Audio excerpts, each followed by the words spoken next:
Good afternoon, everyone. It's such an honor and a pleasure to be here with you today. Thank you for the organizers for inviting me. I actually got a lump on my throat from that lovely introduction. Thank you, Pedro. As you've heard, I came to the UK aged 19 years ago. My mother and I fled Somalia and East Africa due to civil war that was ongoing at that time. My family were not political. We just wanted to continue living normal lives. But unfortunately, the rebels that were running the country at that time were taking advantage of us, and they were stealing people's money and so on and so forth. So it came to the extent that it was really dangerous for us to stay in Somalia. And so we left the country. We went to Kenya, the next door country, so our accommodation can get sorted and some papers to get sorted before we left Africa entirely. And about 3 months later, we left Kenya and we arrived in the UK. And that's where my mom sought asylum in London. So she approached the Home Office to tell them why we were here and so on. And they said, yeah, that's fine. You can stay in London until we look at your documentation and your story and so on. And we said, okay, that's fine. And then when my wee sister was born, we approached the Home Office again to see if we could get our own accommodation because we were living with other people at that time. And the Home Office said, yeah, that's fine, you can get your own accommodation, but we don't house asylum seekers in London anymore. We would have to disperse you elsewhere. So my mom said, okay, that's okay. 5 minutes from London, 10 minutes from London, you know, it shouldn't be a problem. But of course, that wasn't the case because they didn't tell us where they were bringing us. So one day, a huge coach came with lots of families in this coach, and I felt like we did a tour of the UK that day because families were being dropped off at different cities except my family. And my mom didn't speak much English at that time, so she said, Amal, can you go and speak to the bus driver to see are we even on this list? And I said, okay, that's fine. I'll go up to the bus driver. And I said, excuse me, sir, is my family on your list? And he said, yes, you're on the list, but you're last. And I'm like, what do you mean? Why are we last? And he's like, oh, that's because you're going to Glasgow. And I was like, I'm sorry, what? And he's like, you know Glasgow? And I was like, no, I don't know Glasgow. And he's like, Scotland? And I was like, no, where is Scotland? You know? So I went back down and sat next to my mom and I said, Mom, have you heard of Glasgow? And she's like, no. And I was like, have you heard of Scotland? And she's like, no. And I was like, great, none of us know where we're going. This is fantastic. And I still remember that day like yesterday, but actually coming to Glasgow is probably the best decision to happen to me and my family for many reasons, mostly because of the welcoming that our family received and the welcoming that many refugees and asylum seekers receive to this day. I'm very proud to be from Glasgow, and I'll tell you why in a moment. So when we arrived in Glasgow, we were housed in high-rise flats in Scotstoun, and that's where a lot of asylum seekers were living at that time. And then in 2004, our family received refugee status, which is basically a piece of paper to say that we can stay in the country, which was amazing. But at the same time, I remember feeling really guilty because that piece of paper meant that, you know, my mom could work and I could go to university after school, because as asylum seekers, people are not allowed to work and they're not allowed to go to university either until they get that piece of paper. So I thought about my friends, them still waiting for that piece of paper. But then we continued living life as teenage girls. And just when I thought my life could not change anymore, in 2005, one of my school friends, Agnesa, she's a Roma gypsy from Kosovo. She was an asylum seeker too, and she was living in Glasgow for 5 years at that time. She was dawn raided and detained. On a Sunday morning, 14 Home Office officials wearing bulletproof vests and helmets went to Agnesa's flat, handcuffed her father, separated the family into 2 vans, and drove them to a detention center in England called Yarlswood. Now, nobody chooses to be an asylum seeker. Nobody chooses to be a refugee. So when that happened, I felt really angry and really shocked that a family were treated like that, so inhumanely. But I didn't know anything about politics. I didn't know anything about campaigning, but I thought that could have been my family. So I have to do something. I have to use my voice to try and make a positive difference. I didn't realize what change I would make. The next day, I went to school. I went to Mr. Garvin, total legend, by the way. He was our bilingual teacher at that time, and he's just one of the best people I know. He's a hero of mine. And I went to him and I said, excuse me, sir, I don't understand why Agnes and her family have been treated like this. They've done nothing wrong. They love Glasgow. This is their home. You can't treat people like that. You can't treat children like that. And then he said, okay, that's fine, I'll speak to your head teacher and so on. And then the next thing I knew, I was on the BBC News and the newspapers. And it was really freaky. And I still remember going home that day and my mom was waiting for me at the door and she's like, right, let me take this, let me get this straight. We left, a country because of war and stuff because people are not allowed to take on the government. And now you're taking on the government? Seriously? And I'm like, yeah, pretty much. But she could see how passionate I was and how determined I was. Obviously, as any parent, you'd be worried about your child being involved in things like this. But actually, what we managed to learn was amazing. What the skills and the confidence that we gained from it was absolutely fantastic. And it's made us who we are today. So while we were campaigning, 5 other girls from the school joined me, and we became known as the Glasgow Girls in the media. So there's Emma, Jennifer, Tony Lee, and there's Rosa, who's from Iraq, and Evelina from Poland. And while we were campaigning for Agnesa's family, Agnesa's lawyer managed to gather evidence to submit to the Home Office to show that actually if this family were deported, they would get persecuted. So thankfully, 3 weeks later, Agnesa and her family were released from detention. They have leave to remain, they have refugee status. Agnesa is now working and her family are settled, but she'll never forget what happened to her. And we continued campaigning. We tried to help so many other families, but unfortunately we didn't win every time. And I guess that's what makes our story realistic, is that you try to fight for change, you try and create change, but you're not always going to get it. But actually we need to keep on doing it, because if we don't stand up for what's right, then who will? So while we were campaigning, I realized that this is what I wanted to do. I wanted to help people, in particular refugees and asylum seekers, because I know what it feels like. I've got that lived experience, which is so important. And I went to Glasgow University, I studied community development, and once I graduated, I started working at the Mental Health Foundation, and I'm still there. And I work with asylum seekers and refugees to raise awareness about mental health and well-being using the arts. We know there's a lot of stigma attached to mental health, and it's such a taboo subject, especially for people coming from different parts of the world. It takes so much to even have that conversation with people about mental health, because most of the time they look at me and say, Amal, I'm not crazy.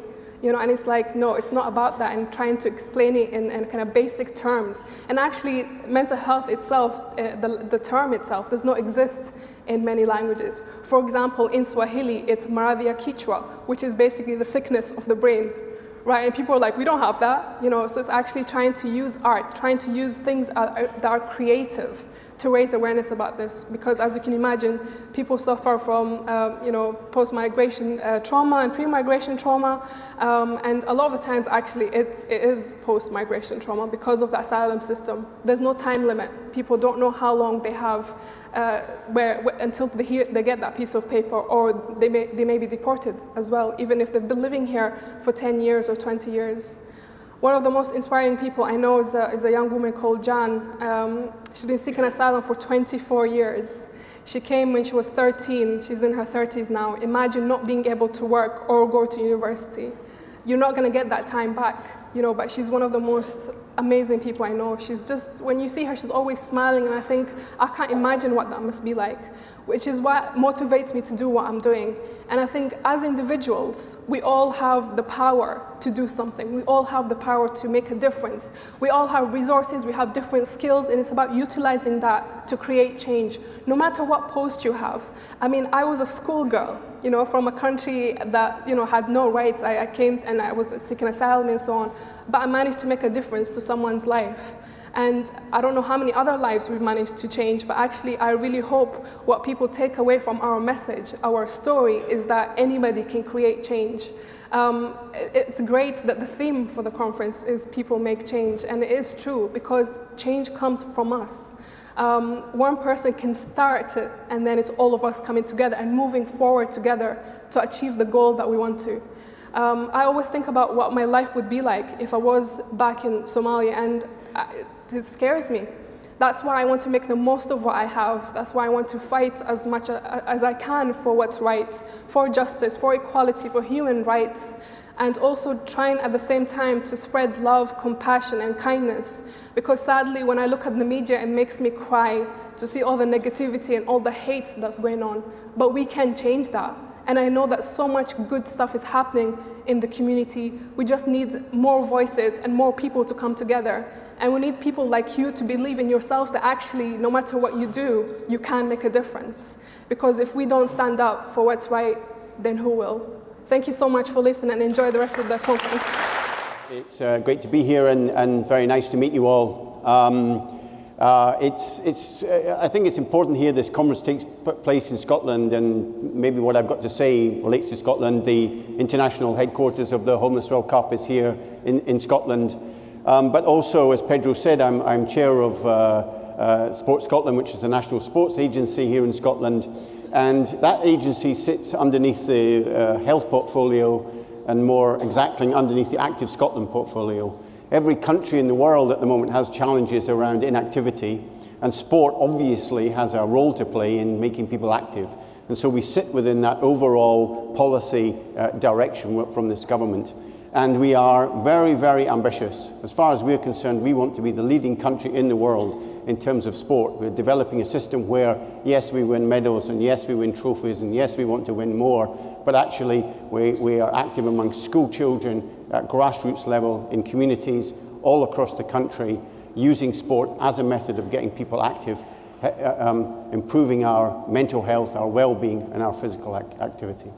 So it's appropriate, I guess, that the Homeless World Cup is based here in Scotland because simply we connect with those values about creating change. So sport is a very, very powerful tool. Anyway, I'm here today really to talk about the Homeless World Cup, which is a simple story, and really all I am is a storyteller. So first of all, that's the bad news out there. Every country in the world now is suffering from the issue of homelessness. In every streets in the main capitals of the world, there are homeless people. Even the richest country in the world is the United States of America still, and every city has homeless people on the street. Last night, there were 60,000 people on the streets of Los Angeles.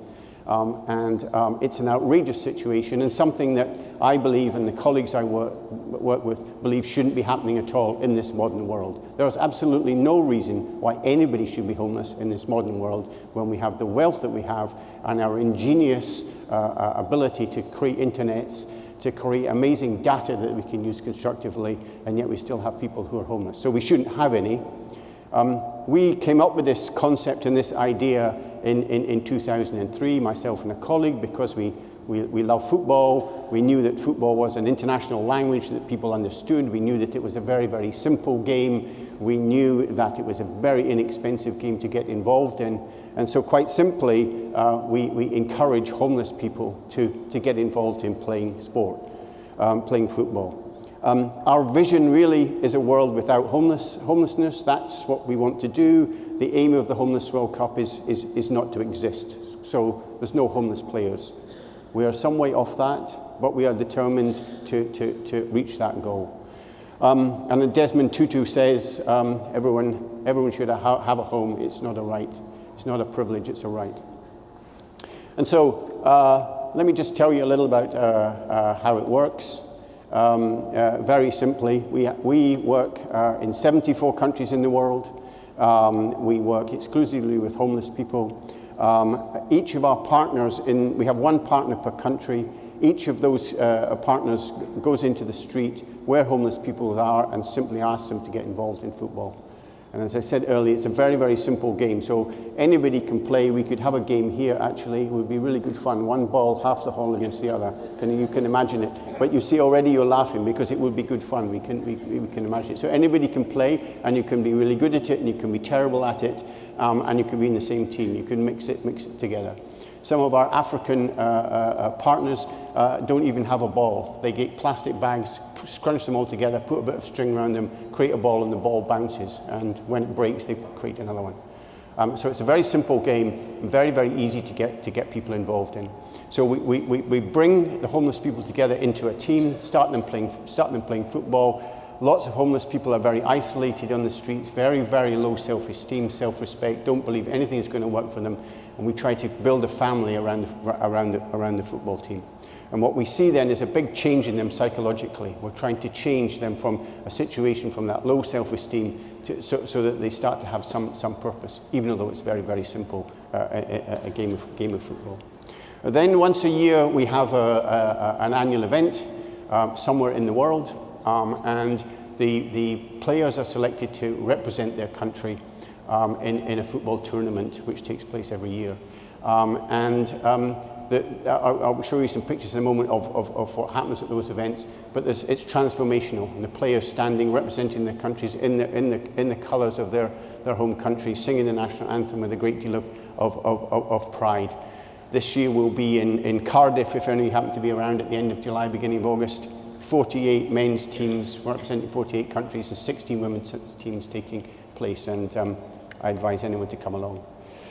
Clearly what we do, though, and these events that we have are fantastic, is that it's about impact. And for us, these statistics that you're seeing here is what drives us.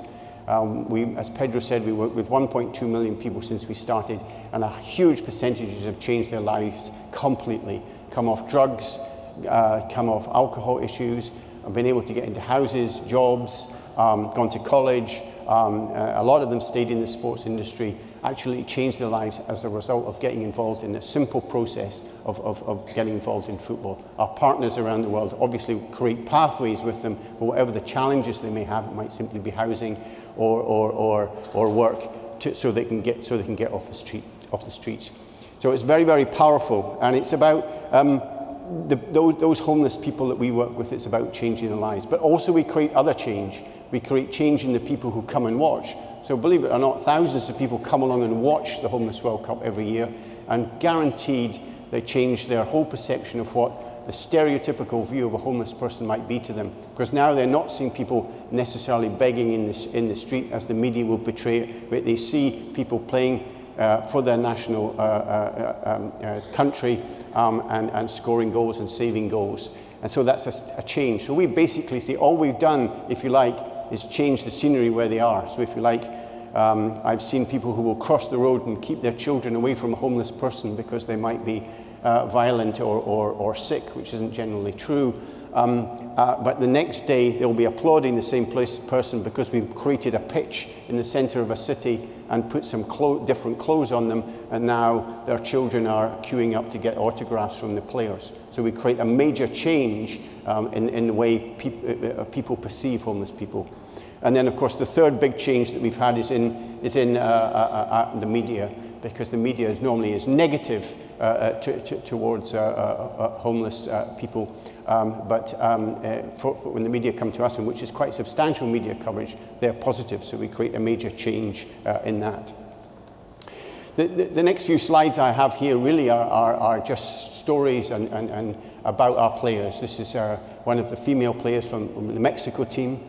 And Mexico have been a partner of ours, and a large partner of ours since we started. They work with 30,000 homeless players every year across 32 regions in Mexico. Each of those regions has its own mini Homeless World Cup, and then they have a 33rd event which takes place in Mexico City. They represent their country with huge pride. The rest of the country is really bought into it, so the team even now has doctors and psychologists working with them, and the psychologists have a very, very important role to play, because so much of what the changes take place is in their head. At the recent event, we were there last year in Mexico City. Over 100,000 people came to watch in the middle of Mexico City, and there were millions of people watching online. So not only are the homeless people changing in Mexico, but the country is now getting behind them and saying, yeah, we don't want this level of poverty amongst our young people in particular in this country. This is a second picture here, slightly different. Homelessness in Norway. This is a Norwegian team, manifests itself slightly differently. So homelessness manifests itself differently from country to country. This is a wealthier country, you might say, but they still have issues with drugs and alcohol. And this is the female team coming together before one of the games that they're going to play. One of the things that we do is get the players to play as a team to support one another through their difficulties, and that is one of the most moving things that we find amongst in the event we do, and it's really inspiring. And the women have really joined in here. So we used to have a few women playing, but now we have separate men's and women's competitions. And of course, in the stereotypical view of homelessness, it's usually seen as men, but women can become homeless as well. And so they're making huge difference. in their lives. The game itself, and this is a picture from Cape Town, is we play with a small court in the city centre. It's really, really simple. The reason we play in the city centre is because that's where people tend to go, that's where the footfall is. We usually play outside the main building, and this is outside the main building in Cape Town in the main square. We play, and it's where homeless people tend to go. If somebody comes homeless, they tend to gravitate toward the city centre. So we create small courts. The game lasts 14 minutes, 7 minutes each way, with a minute each way, a minute's half time rather. If the players are fit, they really, really have to be fit to play this game properly. We create a plate situation so that there's different levels. So the teams have very, very different levels. Some of them are very good and some of them are not very good. But they all play their own level. If they lose, they don't get sent home. They stay. They get to play their own level. So by the final day, they're playing for 48th place or 47th place. So it's a competitive event that we've created, so that's real. It's not patronizing, but it's inclusive. So competitive but inclusive, and it absolutely works. The players are competitive during the game, but 60 seconds after the finish, they're all cuddling one another. We also have now a huge international coterie of volunteers that come with us, and of course, huge number of volunteers in the city that turn up. So it's not just the homeless people, it's everybody now going, right, how do we create the change? We want to be part of this. So a movement is building. There's huge numbers of individual stories that I could tell you that are moving. This is a story about a little guy from Cambodia, and as you know, at all sporting events, there's always some player that emerges as a favourite. So this guy was so tiny and so good at his football that all the other players and the fans loved him. So every time he came out, he got applauded, and the players started lifting him up on their shoulders from the other team. Now, at the end of the game, he got lifted up, and I think his expression tells you what he's getting out of it. But, you know, as I say, I've got so many stories from New York to Scotland here. Story I tell a lot is about a time I got on a bus here, and the bus driver said hello to me. I didn't recognize him, and he said, "Hey, no, I used to be the footballer, don't you remember?" And I went, "Oh, yeah." And he said, "So afterwards, I trained to get a license. Now I drive the bus. I've got a flat where I'm living in, and I'm actually going to get married very soon." So his life had completely changed. He said it was due to the football. And I said, "Well, you better drive the bus, because everyone we're talking away, and the passengers are getting a bit upset because the bus is not moving, the cars behind are banging their horns." And I tell that story because the media sometimes want to tell the story about how players have become professional footballers. They want that Walt Disney story. And I'm saying, no, it's much more simple than that. They just rejoin our society. And you never know. The bus driver might continue driving the bus for the rest of his life and be happy, or he might own the bus company one day. Who knows? The important point is he's moved away off the street. He's no longer homeless. There's many stories like that. I was just hearing about one recently where one of the players in Brazil who got a job working as a kitchen porter after he was in the team, and now he's a well-known chef who's just written a book. So that's the change that we care about. This next picture is from Indonesia. You'll see there that the goalkeeper has only one leg. He also became a huge favourite. This was actually in Glasgow when we had the event there. Not only was it because he had one leg, it's because he was a fantastic goalkeeper. He was absolutely amazing with one leg playing in the tournament, and once again became a great favourite. One of the things that we've done is found out that there isn't enough referees in the world. So we've been training up our homeless guys to become referees because it gives them a job. One of the Indonesian team now is a top professional referee, and who came back to our event last year and refereed the final, which is the game everybody wants to referee, because we have international referees who come and volunteer with us. So it's an example of the full circle. Somebody who was homeless was on a team and now is coming back and putting something back. For us, again, it's all about that word change. We've been all over the world. That's where we've been since we started. Cities bid to host it. We want to go there.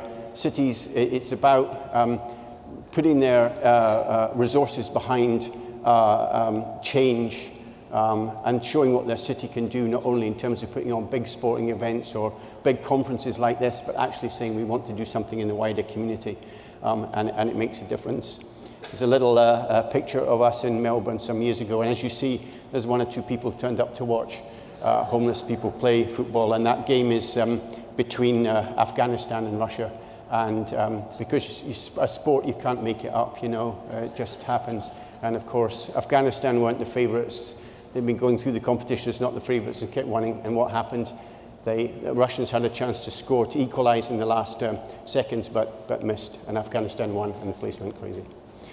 I've got 2 little videos here, which is really just about the players. And I can talk away here forever, but it's the players who have the stories. And if they were around, I'd have them up here with them. So these are very short videos. So I'm going to show you the first one. This is from a guy called Dennis, and he's from Denmark. Hey, my name is Dennis, and I come from Denmark. I'm very thankful for being here. I got a tattoo because I want to remember the Homeless World Cup 2018 forever. Oh, I'm gonna cry. I've been clean now for nearly a year, so it's amazing to just be here. I just want to be a good dad. I have 2 beautiful children, so that was why I chose to be sober and clean. So that's why I'm here. I love the Homeless World Cup because it brings people together from all countries, and this environment is just amazing. This is more than a game.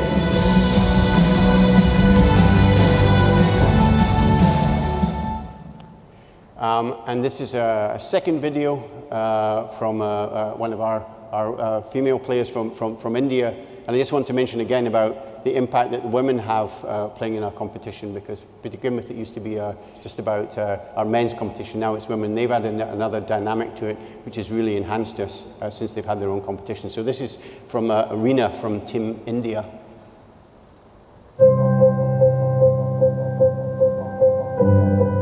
हमारी जो जिस school में मैं पढ़ती थी उसमें football की team थी, मतलब अभी भी है फुटबॉल की टीम है। तो मैंने घर वालों को नहीं बताया, क्योंकि हमारे नेबर होते हैं कि बोलते हैं तुम्हारी लड़की जा रही है, कल को कुछ हो जाएगा तो कौन जिम्मेदारी लेगा, ये बदनामी होगी, तुम अगर इसकी बदनामी हो तो हम भी यहाँ नहीं रह पाएंगे, हमारा मुश्किल हो जाएगा। तो इसलिए मैंने फुटबॉल, मुझे बहुत अच्छा लगता था फुटबॉल, मैंने ज्वाइन किया और घर वालों को नहीं बताया कि अगर मैं फिर एक बार मेरा नेशनल के लिए सिलेक्शन हुआ, उसके बाद मुझे खेलने के लिए बाहर जाना था, तो घर वालों को तो पता लग गया। तो मैं थोड़ा थी टेंशन में कि अब क्या होगा, शायद फुटबॉल खेलना। तो मैंने कोच को बताया कि मम्मी पापा को समझा, बहुत समझाने के बाद में एटलीस्ट मान गए और मुझे नेशनल के लिए मिला। फुटबॉल ने मेरी लाइफ मतलब पूरी तरह से चेंज किया और इंडिया को रिप्रेजेंट करना चाहती हूँ मैं अपने दम पे, अपने खुद के दम पे लगा था कि मतलब कोई ये देखे कि हाँ ये लड़की इस सिचुएशन से निकल के भी बहुत कुछ कर सकती है, सब मुझे जाने हैं।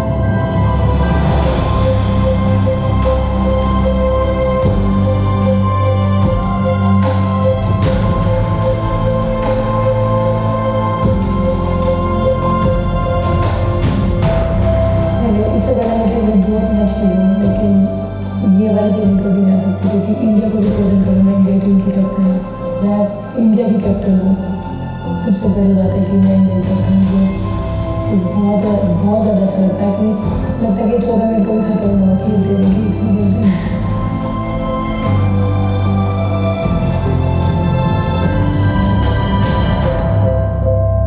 मेरे जैसे जो लड़कियाँ जो स्लम्स के हैं, जिनको अपॉर्चुनिटी नहीं मिलती, मैं चाहती हूँ कि मैं खुद जाके मतलब अपनी टीम बनाऊँ, जो स्लम की लड़कियाँ हैं जिनमें टैलेंट है, उनकी टीम बनाओ, इंडिया के लिए रिप्रेजेंट, मतलब इंडिया के लिए खेले वो लड़कियाँ, उनको अच्छी ट्रेनिंग दी है।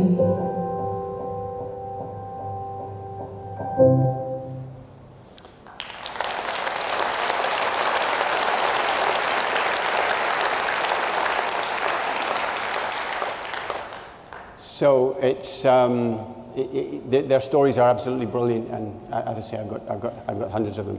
The important thing is, as you can see from this picture here, it's about people standing proud. We make a major impact in their mental well-being and their mental health in terms of the belief that they have in themselves, and that's how you create the change. So when they're leaving the event, for absolutely sure they're going back into a world, and they say they're going to make the change, and they change. And they change. All we're doing is doing it with the power. And it's the power of sport. And all you ever see amongst these people who have nothing is smiles on their faces all the time. And it's about the glory of life. That's this moment that sport shows you in football, the glory of it. And it's something that we celebrate and want to spread around the world. Just before I finish, I've got another couple of tiny videos to show you. But the important thing is to share it doesn't work without partners. We need partners and work with partners all the time. And one of our partners has been UEFA, and the videos are made by them. And one of the days in our 7-day-long tournament is called a Respect Day. Not that we need it, because the players are fantastic ambassadors for their country and human beings. Actually, the professionals should come and have a look at this and see how they should behave. But we have a Respect Day as well, and it's about respecting each other, the nations that we are. And our business model is we have a very small centre here in Scotland, and then our partners are self-sufficient in the 74 countries, and then the host countries pay for the event. And our partners pull together with us to make this happen. UEFA, of course, the Fifa Organisation. So I'll show you these two videos. The first one is the men coming together just before they're all going on, and you'll hear all the different languages and them being together. And the second one, again, is about our women. At the end of the day, it's all about enjoying yourself, it's all about the respect that you're giving to other players. وصلنا أهم حاجة إن إحنا هنحاول ونفضل نحاول لحد ما هنكسب. To go and enjoy yourselves, embrace every moment of it. نرجع عن Any opportunities that the ball game.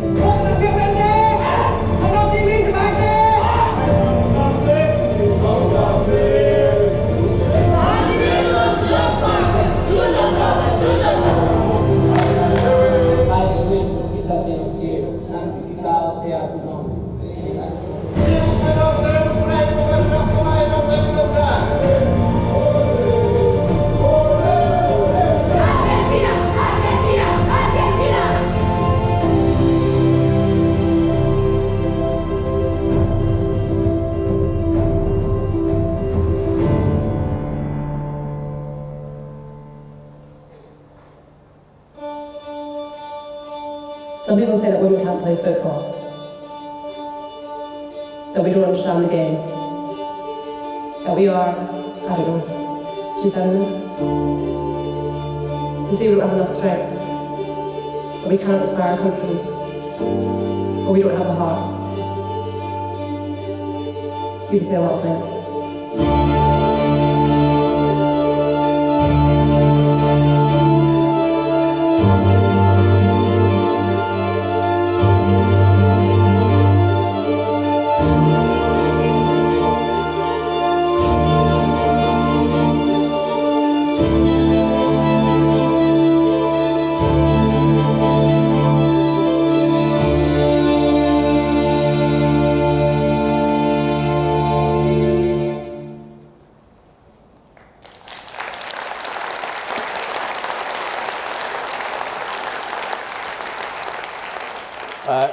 So that's me. Thank you very much for listening. The message really from us very clearly is we can change the world. We can all change the world. We can end homelessness if we want to. It's all about us individually deciding we want to do something. We just did a small thing with a ball, and we are changing the world. But we need to do so much more because there's so many people on the streets, and it's an absolute outrage. And so we say to people, right, it's not about thinking about whatever the big figure is, the billions that are around the world, because we cannot handle it, our brains, but we can do it for one person. We can talk to one homeless person in the street, we can do something. And so together, in whatever areas we're working in, I absolutely believe and know about the humanity of people. There's some difficult things going on in the world, but equally there's some brilliant things going on in the world. And I suspect there's some brilliant people in this room. We get together, we can change the world for better and make it a much fairer place where everyone's included. Thank you very much for listening.